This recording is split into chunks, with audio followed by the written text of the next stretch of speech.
السلام علیکم ورحمۃ اللہ وبرکاتہ۔ رکوع نمبر 22 کے ساتھ سورۃ البقرہ پارہ نمبر 2 کے ساتھ حاضر ہیں۔ لفظی ترجمہ اور مختصر تفسیر۔ اللہم اشرح صدورنا للقرآن، اے اللہ قرآن کے لیے ہمارے سینوں کو کھول دے۔ اعوذ باللہ من الشیطان الرجیم، بسم اللہ الرحمن الرحیم۔ لیسا نہیں، البرا نیکی، ان یہ کہ تولو تم کر لو یا پھیر لو، وجوہکم چہرے اپنے، قبلہ طرف، المشرق مشرق، والمغربی اور مغرب، ولیکنہ اور لیکن، البرا نیکی، من جو کوئی آمنا ایمان لایا، باللہ اللہ پر، والیوم الآخری اور آخرت کے دن پر، والملائکتی اور فرشتوں پر، والکتاب اور کتابوں پر، والنبیین اور انبیاء علیہم السلام پر، وآتا اور دیا اس نے، المال مال، علی پر، حبہ اللہ کی محبت میں، ذوی القربى رشتہ داروں کو، والیتامى یتیموں کو، والمساکین اور مساکین کو، وابن السبیل اور مسافروں کو، والسائلین اور مانگنے والوں کو، وفی الرقاب اور گردنیں آزاد کرنے میں، واقام اور قائم کی اس نے، الصلاۃ نماز، وآتا اور دی اس نے، الزکوٰۃ زکوٰۃ اور ادا کی اس نے زکوٰۃ،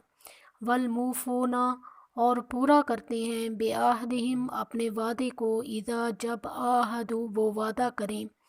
والصابرین اور صبر کرنے والے ہیں، فی البأساء سختی میں، والضراء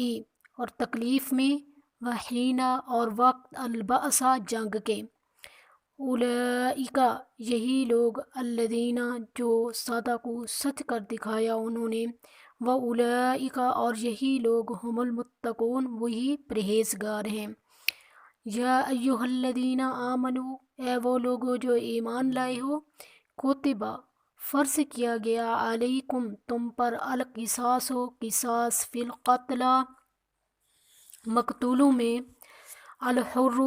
آزاد کے، بالخیر بدلے، بی کا مطلب بدلے، الحر آزاد کے بدلے آزاد، والعبد بالعبد اور غلام کے بدلے غلام، والانثی بالانثی اور عورت کے بدلے عورت، فمن پس جسے، عفیا معاف کیا گیا، لہو اسے، من سے، اخیہ اس کے بھائی کی طرف سے، شیء کچھ بھی، فاتباع پس وہ پیروی کرے یا اتباع کرے، بالمعروف معروف کے مطابق، واداء اور وہ لوٹا دے، الیہ اس کی طرف، باحسان احسان کے ساتھ، ذالک یہ، تخفیف آسانی ہے، من سے، ربکم تمہارے رب کی طرف سے، ورحمت اور رحمت ہے، فمن اعتدی پس جو کوئی زیادتی کرے، بعد ذالک اس کے، فلہ پس اس کے لیے، عذاب عذاب ہے، علیم دردناک، وَلَکُمْ اور تمہارے لیے، فی القصاص قصاص میں، حیات زندگی ہے، یا اولی الالباب اے عقل والو، لعلکم تاکہ تم، تتقون تم پرہیزگار بن جاؤ، کتبہ فرض کیا گیا، علیکم تم پر، اذا جب، حضر اے احدکم تم میں سے کسی ایک کو، الموت موت، ان اگر، تارکا اس نے چھوڑا، خیرا مال، الوصیۃ وصیت کرنا، للوالدین کے لیے، والدین کے لیے، والاقربین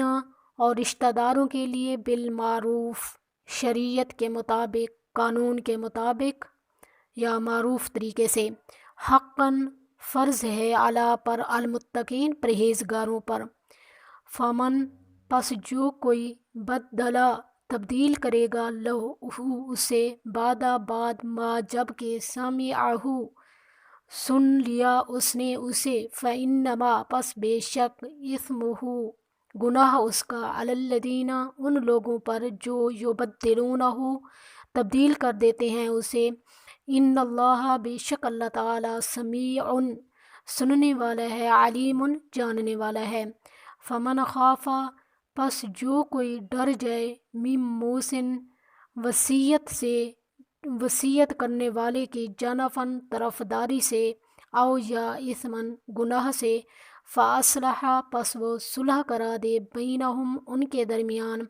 فلا پس نہیں ہے کوئی اثم گناہ علیہ اس پر، ان اللہ بے شک اللہ تعالی غفور بخشنے والا ہے، رحیم رحم کرنے والا ہے۔ تو پیاری بہنوں، یہ تھا رکوع نمبر 22 جس کا لفظی ترجمہ بتایا جا رہا تھا۔ اب آ جائیے مختصر خلاصے کی طرف۔ پیاری بہنوں، جہاں سے یہ سٹارٹ ہو رہا ہے آیت نمبر 177، قرآن پاک کی بہت جامع آیت ہے جسے آیت البر بھی کہا جاتا ہے، یعنی وہ آیت جس میں نیکیوں کا ذکر ہے۔ اللہ تعالیٰ فرماتی ہیں کہ نیکی یہ نہیں کہ تم اپنا منہ مشرق یا مغرب کی طرف کر لو،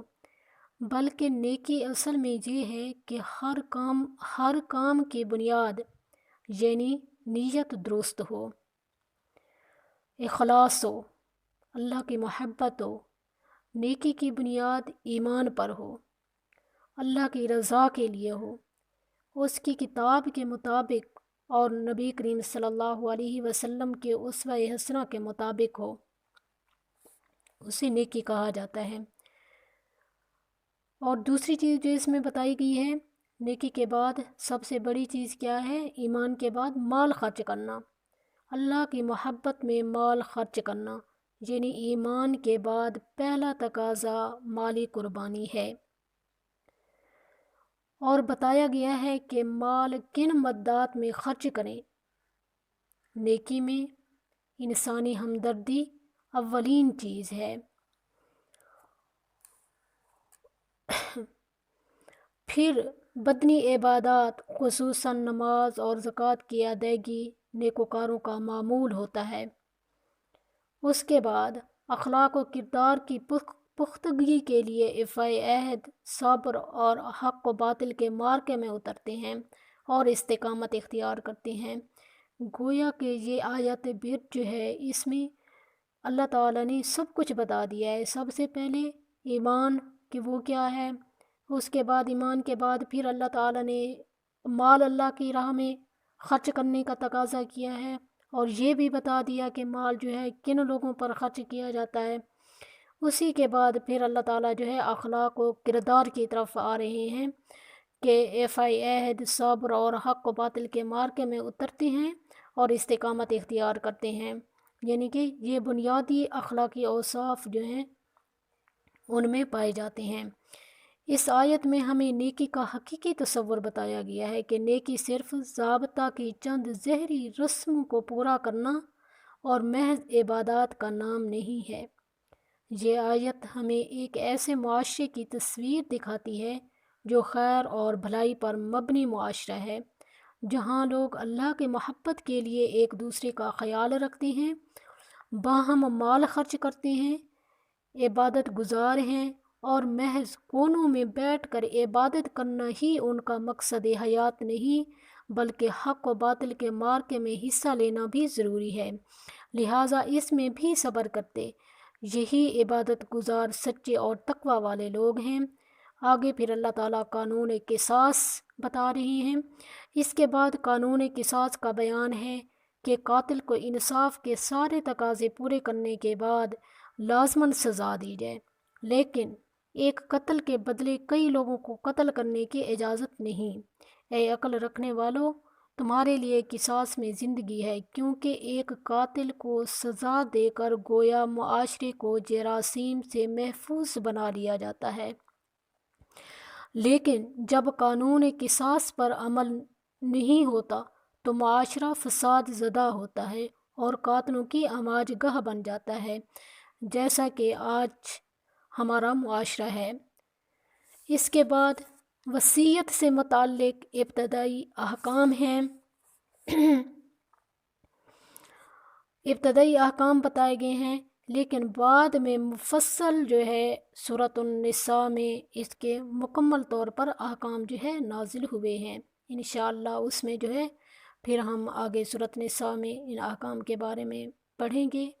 جزاکم اللہ خیر، احسن الجزاء فی الدارین، وآخر دعوانا ان الحمد للہ رب العالمین۔ السلام علیکم ورحمۃ اللہ وبرکاتہ۔